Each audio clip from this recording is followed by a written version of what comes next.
You also have to understand, guys, that paying bills does not immediately equal respect. A lot of guys think that. They think, how dare she challenge me? How dare she question what I do?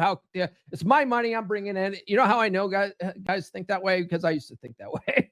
Like my ex-wife would be such an epic biatch sometimes. And I'm like, how dare she? Like I'm providing all this stuff. Women don't care about any of that stuff. She doesn't necessarily respect you just because you're providing her lifestyle. In fact, most guys get taken for granted. Okay.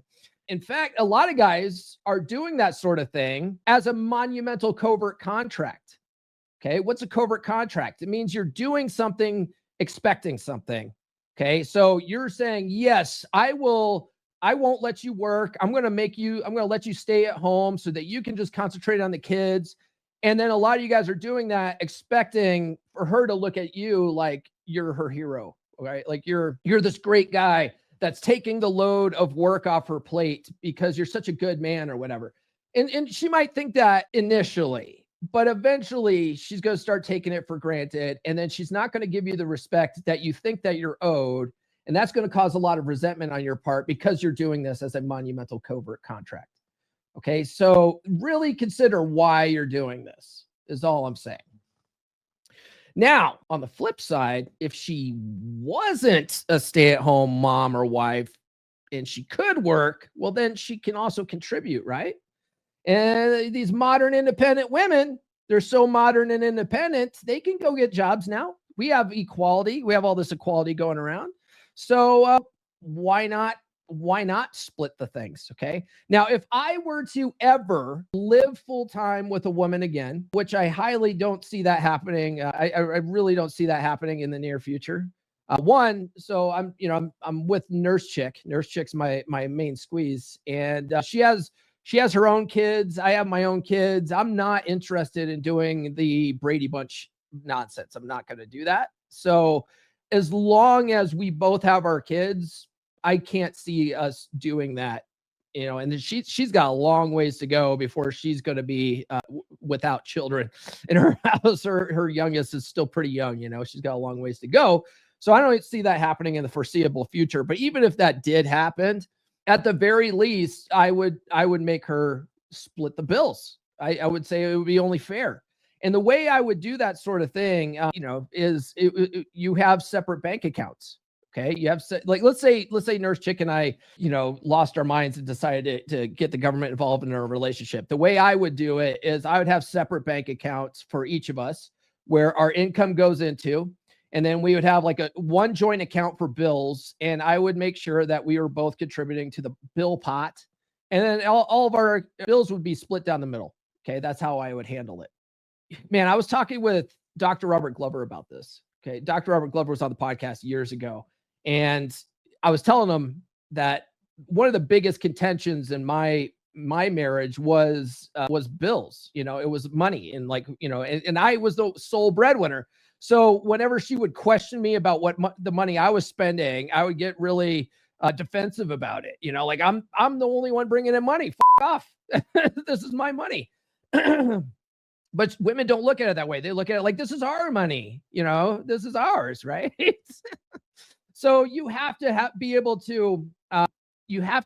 to set those boundaries and be willing, be willing to have her walk away if that's not what she wants. Okay.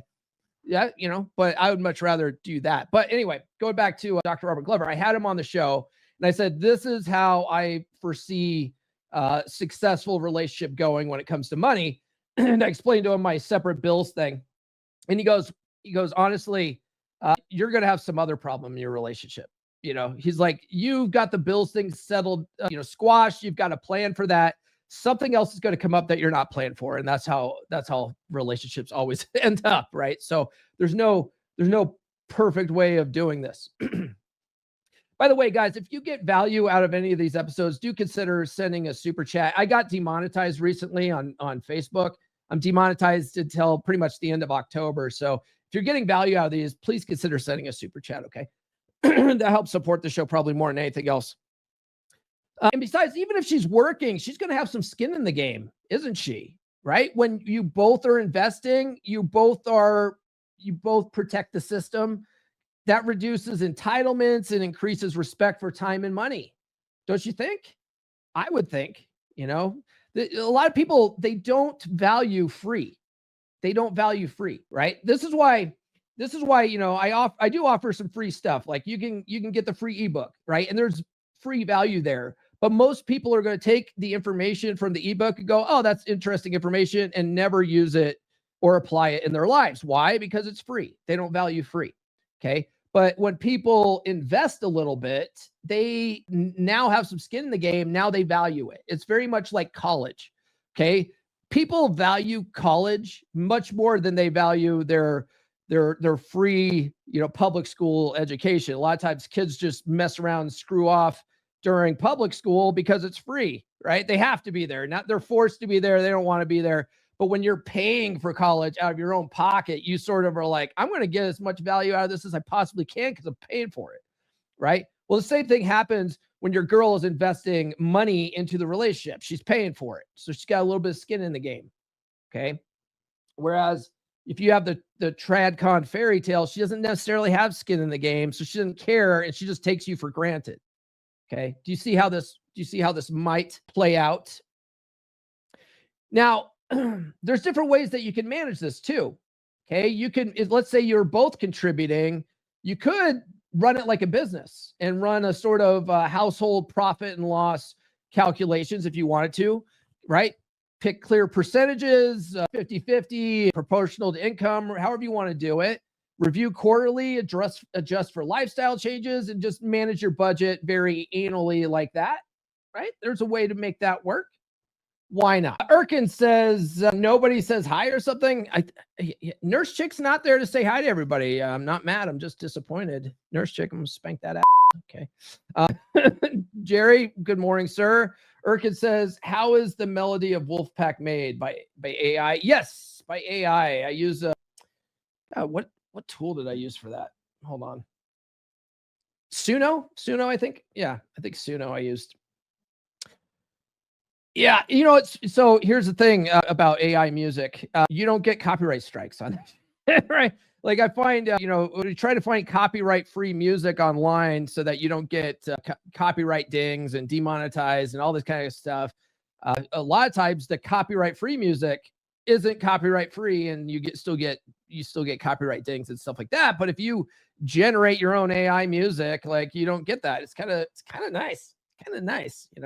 My new Dread game course music is I used AI for that too. All right, so we talked about let's see here, household profit and loss. Speaking of being anal with your money, one way that you could do this. See, I'd much rather look at things like what men could or can't do, right? Can or can't do instead of should or shouldn't. One way you could run your household is the way Aaron Clarey does it. Okay, my good man, Aaron Clarey, Captain Capitalism. What he does is he has his house. He's got his house, his bunker up in South Dakota, and he has his girl stay with him, and he charges her rent and utilities. So he actually creates an invoice once a month saying, like, here's your portion of the rent for your time in the house, and here's your cut of the utilities, and he invoices her. And what's really cool about this is, let's say you don't want to get married, you don't want to get the government involved in your relationship, you want to avoid any of those types of traps, because what's interesting is in quite a few states, they have this thing called common law marriage, right? Where if you just live with someone for a certain amount of time, the state just says, yeah, you're married, and now she's entitled to all this crap that in family court, right? She's entitled to alimony and child support if you have kids. Clarey doesn't have any kids, so he doesn't have to worry about that, right? But there's a risk of moving a woman in with you and then living with her for a certain period of time that she could still come after you for some of this kind of crap if she feels scorned, right? She goes and talks to a lawyer, and a lawyer tells her all the cash and prizes she's entitled to. So a way to avoid that is, one, don't get married, and then two, charge her rent and then keep a record of it, right? So that's one thing. That's what Clarey's doing. So if his girl ever decides to be an obnoxious which I've met her. I can't see that, but you can never fully know a woman until you're sitting across from her in family court. If she decided to do that one day, all he has to do is pull out all the invoices and be like, no, I charged her rent. She's not my common law wife. She was a tenant, right? She's a tenant. So that's a good way of doing that. And that's smart legally, right? Because if she never pays into the ownership, right? Like if she's not paying into the community pot and then you're using the community pot to pay off a house, even if like it's your name on the house, she can argue that she paid for half of it. And then the court would probably be like, well, if it, in a fair and equitable state like Colorado, they would be like, well, it's fair and equitable that she gets half of that, right? That's how that is. If you live in a community property state, she immediately gets half. Doesn't matter if your name's on it or not. But if you charge her rent, she's not paying into the ownership. She's paying you rent, right? It's far harder to argue ownership in a court down the road. It's very smart, in my opinion. But consult your attorney. This is not legal advice, okay? New episodes every Monday, Wednesday, and Friday. Subscribe now.